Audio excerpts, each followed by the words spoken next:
ഇന്ന് ഒരു അമേരിക്കൻ മലയാളി അയാളുടെ അച്ഛനെ കൊണ്ട് എന്നെ കാണിക്കാൻ വേണ്ടിയിട്ടു. അച്ഛന് ഹാർട്ടിന്റെ ബ്ലോക്ക് ഉണ്ട്, അപ്പൊ അതിന്റെ ചികിത്സ കൊടുക്കണം. അപ്പൊ ഞാൻ അയാളായിട്ട് സംസാരിച്ചപ്പോൾ എനിക്ക് മനസ്സിലായ കുറെ കാര്യങ്ങൾ. ഏറ്റവും പ്രധാന കാര്യം എന്താണെന്ന് വെച്ചാൽ, നമ്മുടെ ഇന്ത്യയിൽ നിന്ന് അമേരിക്ക ഒരുപാട് കാര്യങ്ങൾ പഠിക്കാനുണ്ട്. പ്രത്യേകിച്ച് ഹാർട്ടിന്റെ ചികിത്സയുടെ കാര്യം. നിങ്ങൾക്ക് വിശ്വാസം വരുന്നില്ല അല്ലേ?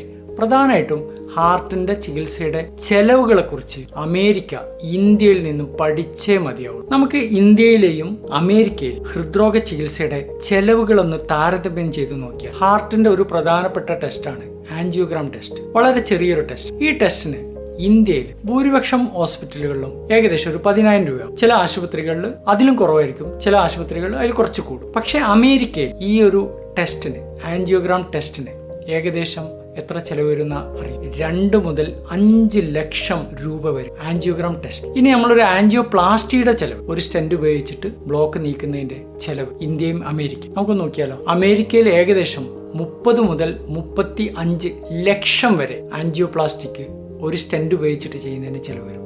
ഇന്ത്യയിൽ നമുക്കറിയാം ഏകദേശം 1-1.5 ലക്ഷം രൂപ കൊണ്ട് ഒരു സ്റ്റെന്റ് ഉപയോഗിച്ചിട്ട് നല്ല ആശുപത്രികളിൽ വെച്ചിട്ട് ബ്ലോക്ക് നീക്കാൻ സാധിക്കും. ഇനി ഞെട്ടാൻ റെഡി ആയിക്കോളൂ നമ്മുടെ ബൈപ്പാസ് ഓപ്പറേഷന്റെ ചെലവ്. ഇന്ത്യയിൽ നമുക്കറിയാം ഏകദേശം ഒരു 2-3 ലക്ഷത്തിനടുത്ത് ചെലവ് വരും ബൈപ്പാസ് ഓപ്പറേഷൻ. അമേരിക്കയിൽ ഒരു ബൈപ്പാസ് സർജറി നിങ്ങൾക്ക് ചെയ്യണമെങ്കിൽ 1 കോടിയിലധികം രൂപ നിങ്ങൾക്ക് ചെലവ്. നമ്മൾ എത്ര ഭാഗ്യവാന്മാരാണ്.